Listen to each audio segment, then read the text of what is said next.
Hi, welcome back to English 111. This week we have two projects to work on. So again, it's best if you open these assignments early in the week so that you have all week to get them done, and they will be due before midnight on Sunday night. So first of all, watch the video, which you're doing right now. Then review the assignment document for Project 2, Real World Writing. We just finished Project 1. Now we're going to look at Project 2. I have already opened the document here. It's on the little page. And here is the assignment. This is something different from the essay that you just wrote. It's a business letter. We try to go over lots of different kinds of writing that you might have to do in English 111 or in the rest of your college career. And so you may be asked to write a business letter for an assignment, and this is how to do that. We're still going to be using topic sentences and using supporting details to back up those topic sentences. And so we'll still be doing what we did in the essay. We'll just be doing this in the form of a business letter. The research requirements, and there are some research requirements for this. You will need to go to the Bureau of Labor Statistics. In your assignment here, this is a live link. When you click on it, it'll bring up the Bureau of Labor Statistics, and then you can look for the career that you're interested in. It's best to go here to students. This is just the fastest way to find the information, I think. Of course, you can find it any other way that you would like to, but I like this way. If you go to students and you go to student resources and click on that, and then it gives you some various things you can look at here, but click on career exploration.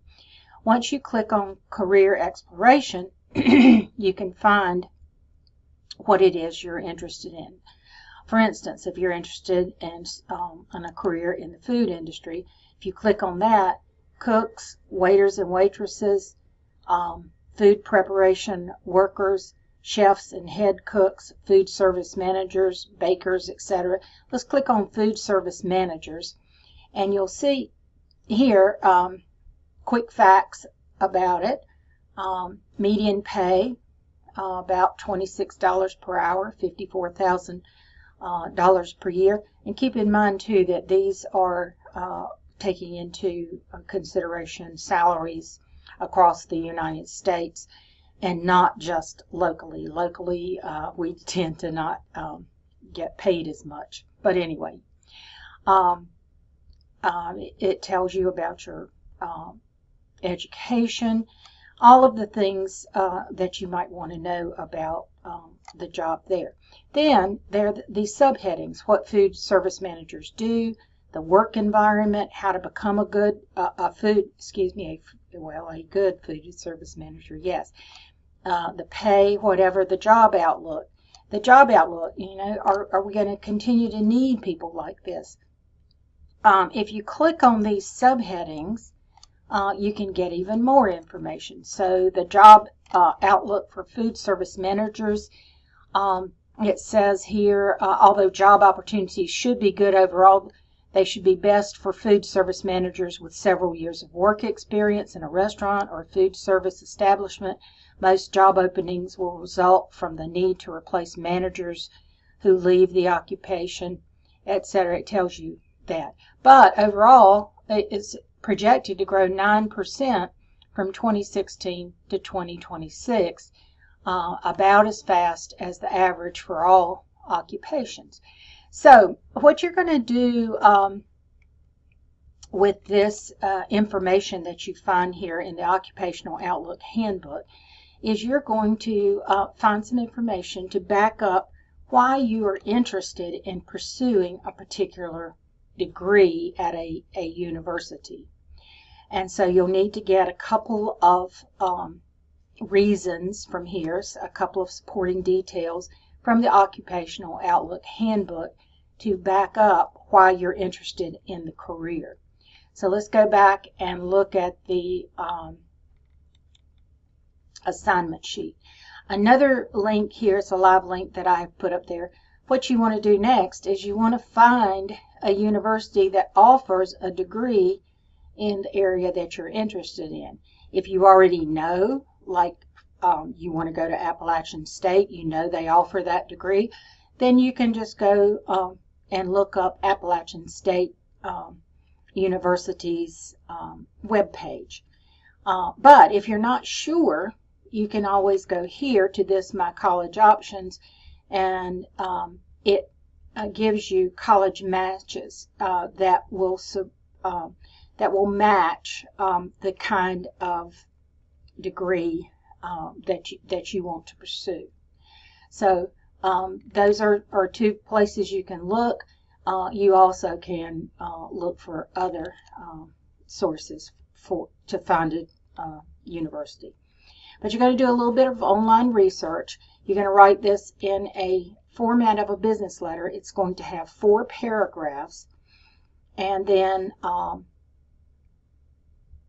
you can, actually I'm not going to require you to submit it to Smart Thinking, which I say is optional, so I took those dates off there. All right, your objective is to write a business letter to a university's admission office. That's why you have to find the university that is going to be giving you or offering the degree that you want to pursue. You're going to write a letter to a university's admission office of your choice. So here are the instructions. Here's what you need to do for researching the career, and here's what you need to do for researching the university. And once you have all of that information, you're going to do it like this. I have given you the format for a professional business letter. You put at the top your full name, your street address, spell out street, boulevard, or avenue. That is for a formal business letter. Your city, comma, state, and then your zip code. Then skip a line and put your date, and skip a line and you put your inside address. Your inside address would be Director of Admissions, and if you have the Director of Admissions name on the line following Director of Admissions, you would put that name. If you don't have the name, just leave it Director of Admissions. Put the university name, the street address, city, state, zip code, and then skip a line. And then you're going to, dear, it's not romantic, it's just formal. Dear, title of respect, Mr., Dr., whatever it happens to be, last name, and if you don't have a name, just make it out to Dear Director of Admissions, and then follow it with a colon. Skip a line. You're going to have your introduction paragraph. You single line space within the paragraph for formal business letters. It's opposite of what we were doing for, or different from what we were doing for MLA format. But there's your introduction paragraph. There's your supporting paragraph, which is, so you skip a line between paragraphs, single line space within the paragraph, double line space between the paragraphs. And then you'll have your supporting paragraph, why you think this career, why you want this career, and then a third paragraph, why you want this university, they offer you this degree, and what it is about the university that appeals to you. And then your concluding paragraph, then sincerely, comma, and your signature with your full name typed underneath it. So, what to include in your letter, I've told you here what to include in your introduction, your supporting paragraphs, and your concluding paragraph. So read through that and make sure you have all of that correct. Okay, so it involves a little research. You're going to have a topic sentence for each paragraph. You're going to have supporting data, and it's going to take the form of a business letter instead of a regular MLA document. I have also given you a sample business letter that you can look at. There's this is called your return address, and then the date, and then Dean Albert Wiggins, Director of Admissions, University of the South. I made all this stuff up, so of course it's not, there is no University of the South in Durham, but it's using the correct format. Then, Dear Dean, see, that's his title of respect, his last name, there's the colon. I'm a student at Nash Community College, where I am studying to be a transfer student after I obtain my associate degree in accounting and finance. And it is associate degree, or my associate ' in accounting and finance. I'm interested in University of the South because you have an excellent reputation for your business school. So this is your introductory paragraph, and it has a topic sentence, it has supporting details. I'm letting you know a little bit about myself, or letting Dean Wiggins know about myself.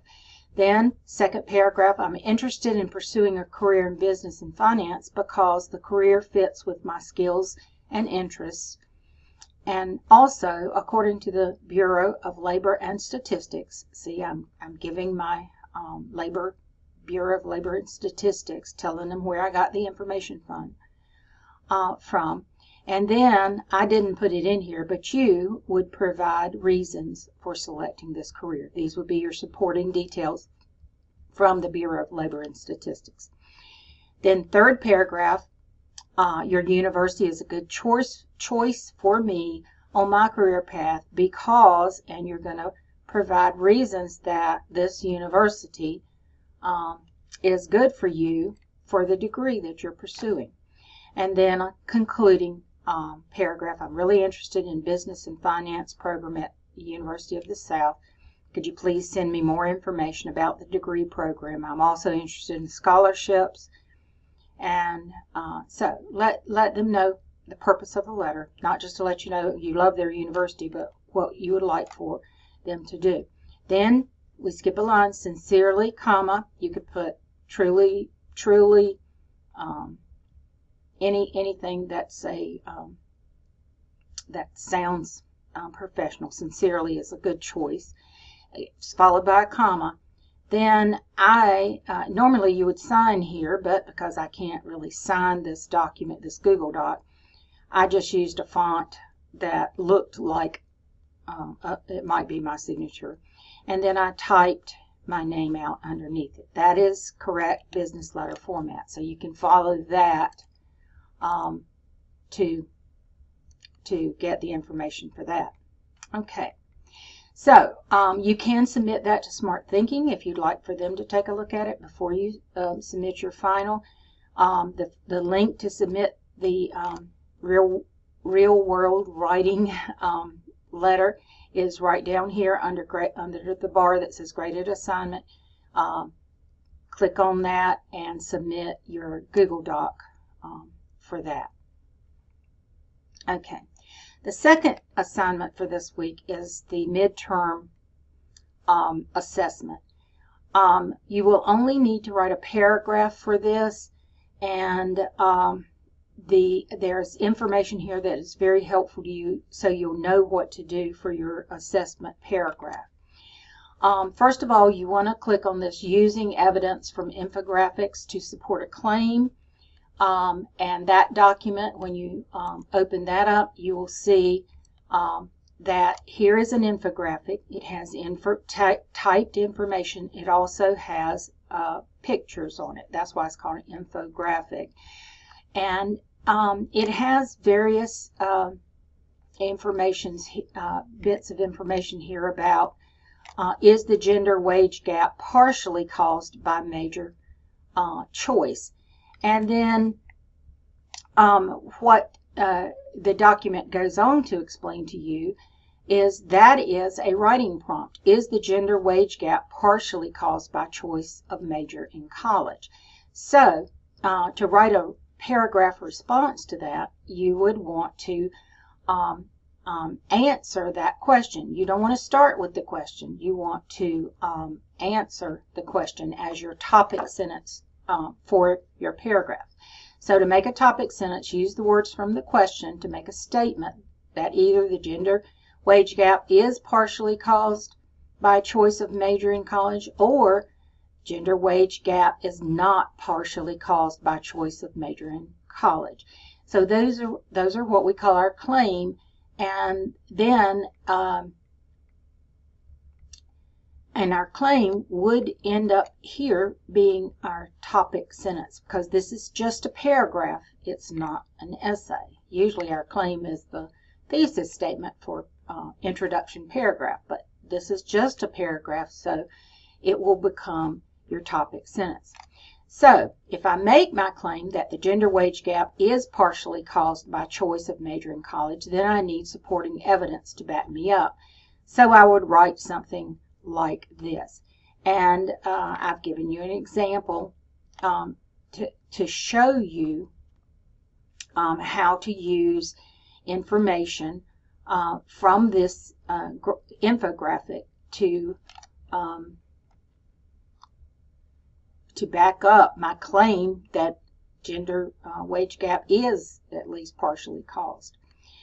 Okay, so this needs to be an MLA format, a works cited page, and the works cited entry format underneath the infographic above. I've just put it up here so you can see it. You would have a separate works cited page, and then for an infographic, you start with the title of the infographic. Of course, if you have an author, you would start with the author's name, but we don't have an author, so we start with the name of the infographic. It is in quotation marks, and then the website that it came from, visually.net, in italics, and then your URL would go after that.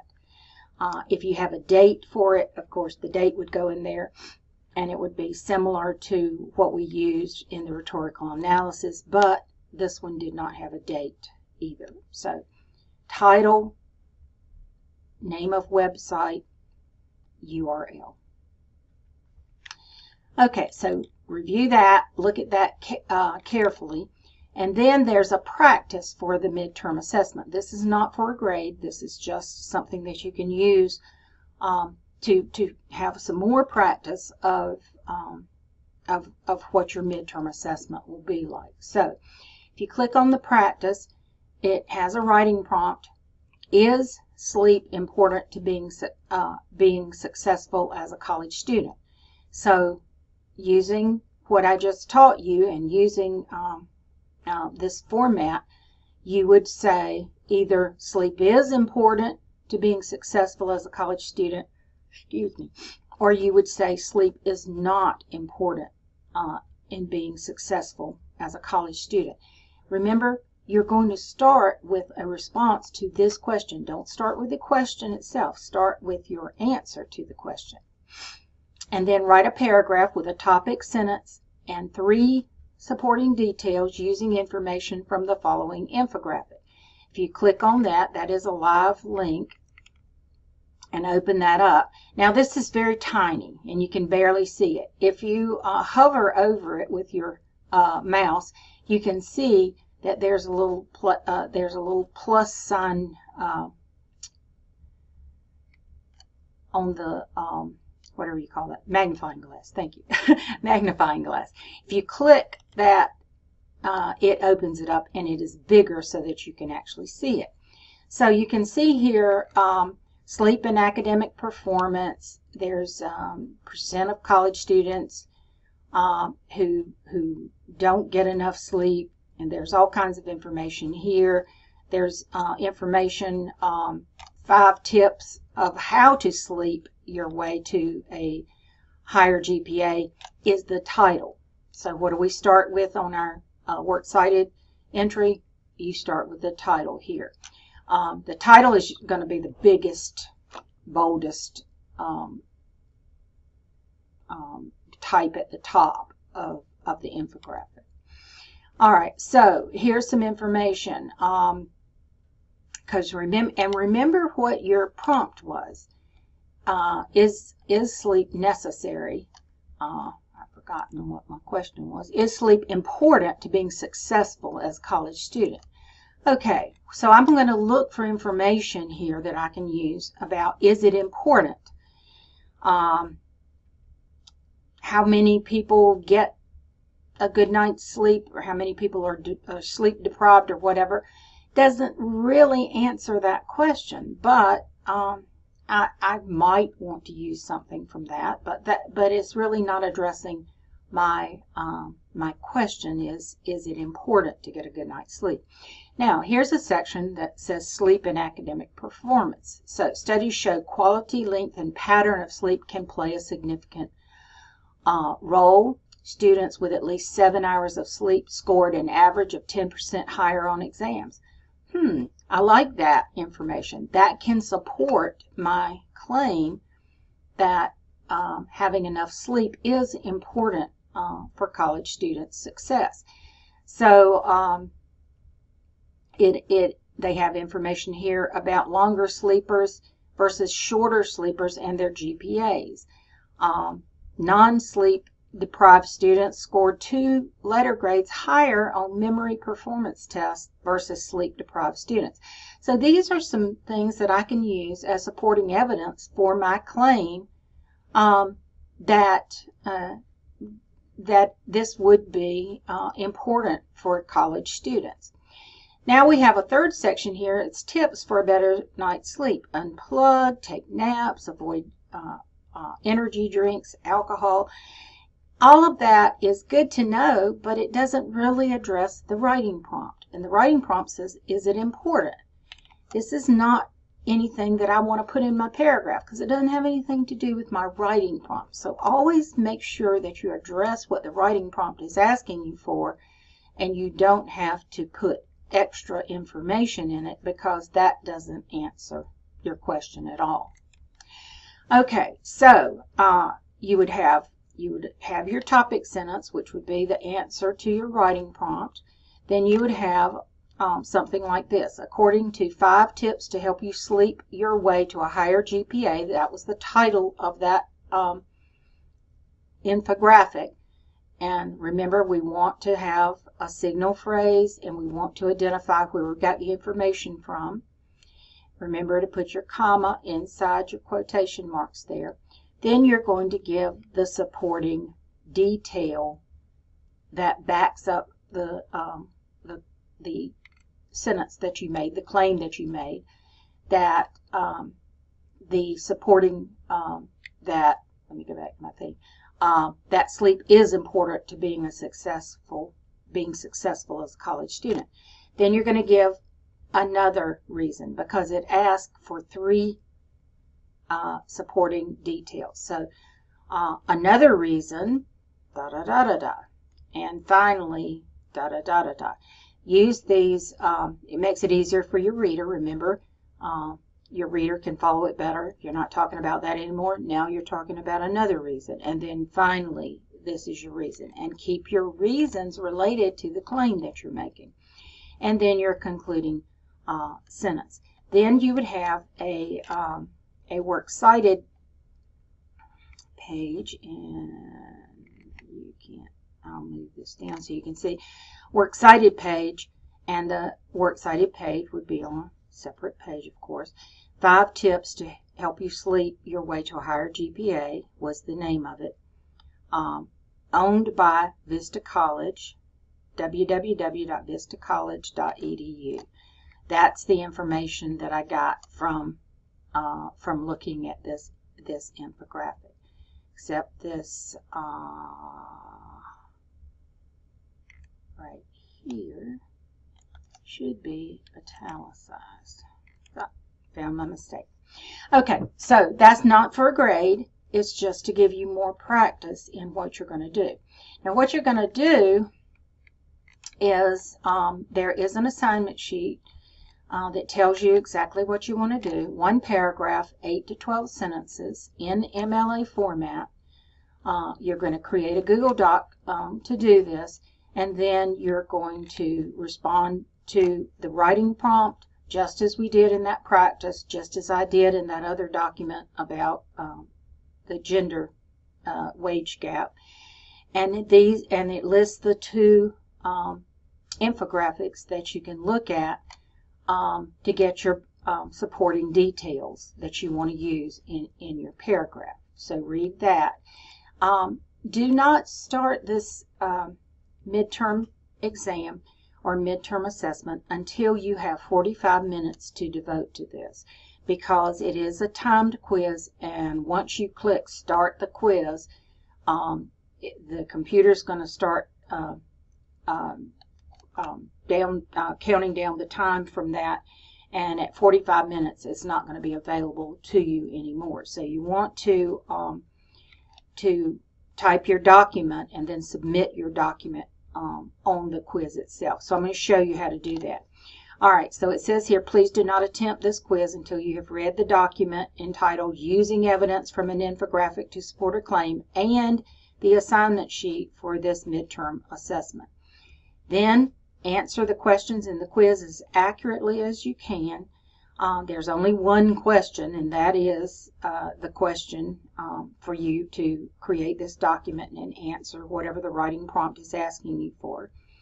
You'll have 45 minutes once you click on the quiz to start this. And notice this too, if you have technical difficulties, I wish that I could promise you that you won't have any technical difficulties, but if something happens and you do have technical difficulties, just email the document to me within that time period from when you started the quiz. Just say, okay, something's happened, my computer has blown up, whatever has happened, just email me your document, and no questions will be asked. I will just take it. So you don't need to ask me permission or ask me what to do. Just email me the document. Hopefully you'll be able to submit it right there with no problems whatsoever. But that's always our backup plan. If you have any problems, email the document to me. Also this week, continue to work on your inquisitive activities. Be careful of the due dates. Remember, those dates are the last day that those quizzes will be accepted. You can work ahead if you want to. Those are just the last days. It's not the day that you have to do it. Okay, so if you have any questions about any of this, remember 2 assignments, the midterm assessment that we just talked about and the business letter for your college degree that you want to work on as a transfer student.